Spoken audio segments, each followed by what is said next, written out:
کہتے ہیں کچھ سوال انسان کے ذہن میں پیدا نہیں ہوتے، وہ انسان کے وجود میں اترتے ہیں۔ وہ کسی ایک لمحے میں نہیں آتے بلکہ برسوں میں بنتے ہیں، آہستہ آہستہ، خاموشی کے ساتھ، جیسے کسی پرانے مکان کی دیوار میں نمی رنس کر آخرکار ایک درار بنا دے۔ وہ سوال ابتدا میں پہچانا نہیں جاتا۔ انسان سمجھتا ہے کہ شاید یہ تھکن ہے، شاید کمزوری ہے، شاید ایمان کی کمی ہے، مگر حقیقت یہ ہوتی ہے کہ وہ سوال انسان کی اصل سے اٹھتا ہے، اور اصل کبھی سطح پر شور نہیں مچاتی۔ وہ آدمی بھی اسی طرح کے سوال کا بوجھ اٹھائے ہوئے تھا۔ وہ سوال اس کے الفاظ میں نہیں تھا، نہ اس کی دعاؤں میں صاف سنائی دیتا تھا، مگر اس کی ہر سانس میں موجود تھا۔ جب وہ صبح اٹھتا تو اس کے سینے میں ایک عجیب سی بھاری پن ہوتا، جیسے رات بھر کوئی چیز دل پر رکھی رہی ہو۔ وہ وضو کرتا، پانی چہرے پر ڈالتا، مگر پانی کے ساتھ وہ بوجھ نہیں بہتا تھا۔ وہ نماز میں کھڑا ہوتا، آیات پڑھتا، مگر ہر لفظ کے پیچھے ایک خاموش اضطراب چھپا ہوتا۔ لوگ اسے جانتے تھے، لوگ اس کی مثال دیتے تھے۔ وہ علم والا تھا، کتابیں اس کے ہاتھ میں اجنبی نہیں تھیں۔ اس نے دلیلیں پڑھی تھیں، تشریحات سمجھی تھیں، اختلافات پر غور کیا تھا۔ وہ عبادت گزار تھا، اس کی پیشانی زمین سے آشنا تھی، مگر ان سب کے باوجود، شاید انہی سب کی وجہ سے، وہ اندر سے خالی تھا۔ وہ خالی پن ایسا نہیں تھا جو چیخے، بلکہ ایسا تھا جو دباؤ بن جائے، جیسے کمرے میں ہوا کم ہو جائے اور آدمی آہستہ آہستہ سانس لینا بھولنے لگے۔ اس کا مسئلہ یہ نہیں تھا کہ وہ رب پر یقین نہیں رکھتا تھا، مسئلہ یہ تھا کہ وہ رب کو مسلسل کہیں اور ڈھونڈ رہا تھا، کبھی علم کے اگلے درجے میں، کبھی عبادت کی اگلی کیفیت میں، کبھی کسی ایسی حالت میں جہاں پہنچ کر سب سوال ختم ہو جائے۔ اس نے رب کو ایک منزل بنا لیا تھا اور خود کو ایک مسافر، مگر وہ یہ نہیں سمجھ سکا تھا کہ جس لمحے رب منزل بن جائے، اسی لمحے انسان خود سے دور ہو جاتا ہے۔ راتیں اس کے لیے سب سے مشکل تھیں۔ دن میں لوگ، کام، باتیں، ذمہ داریاں، یہ سب شور بن کر اس سوال کو دبائے رکھتے تھے، مگر رات جب سب آوازیں خاموش ہو جاتی، جب کمرہ اندھیرے میں ڈوب جاتا، تب وہ سوال اٹھ بیٹھتا۔ وہ بستر پر لیٹ کر چھت کو دیکھتا اور اسے لگتا جیسے اس کا دل خود اس سے پوچھ رہا ہو، کیا بس یہی ہے؟ یہ سوال نہ بغاوت تھا، نہ انکار، یہ کسی حکم کے خلاف نہیں تھا، یہ بس ایک گہری تھکن تھی جو درست ہونے سے بھی پوری نہیں ہو رہی تھی۔ وہ سوچتا کہ شاید اسے اور محنت کرنی چاہیے، شاید مزید عبادت، مزید ضبط، مزید احتیاط، مگر جتنا وہ خود کو سخت کرتا، اتنا ہی وہ اندر سے بکھرتا جاتا۔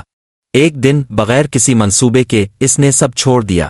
نہ یہ ترکن دنیا تھا، نہ کوئی صوفیانہ اعلان، یہ بس ایک اندرونی شکست تھی، جس میں انسان کو پہلی بار یہ ماننا پڑتا ہے کہ جو راستہ وہ سالوں سے چل رہا تھا، وہ اسے وہاں نہیں لے جا رہا جہاں اس کا دل جانا چاہتا ہے۔ وہ شہر سے باہر نکل آیا، قدم خود بخود اٹھتے رہے، جیسے جسم کو معلوم ہو کہ اب کہاں جانا ہے، جبکہ ذہن ابھی بھی پیچھے رہ گیا ہو۔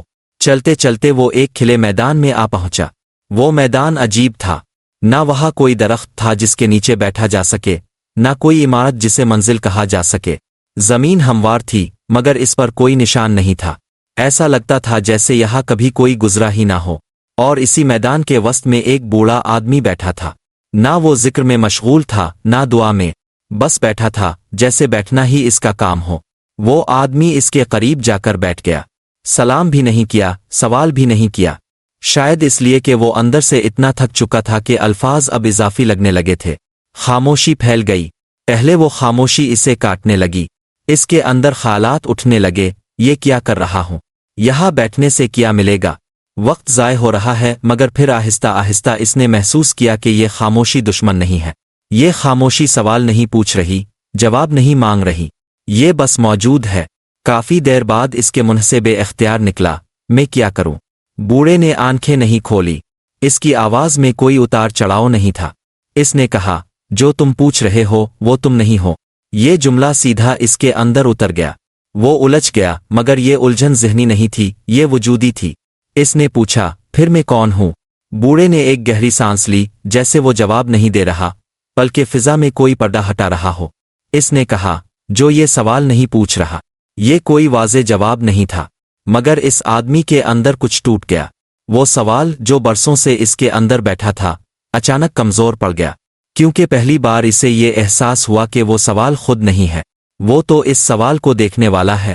اور جس لمحے انسان یہ فرق پہچان لے، اسی لمحے سوال کی گرفت کھیلی پڑنے لگتی ہے۔ وہ دیر تک وہیں بیٹھا رہا، وقت کا احساس ختم ہو گیا، نہ ماضی کی فکر، نہ مستقبل کی خواہش۔ جب وہ اٹھا تو بوڑھا آدمی نہیں تھا، میدان ویسا ہی تھا، مگر اب وہ خالی نہیں لگتا تھا۔ اب اس خالی پن میں وسعت تھی، ڈر نہیں۔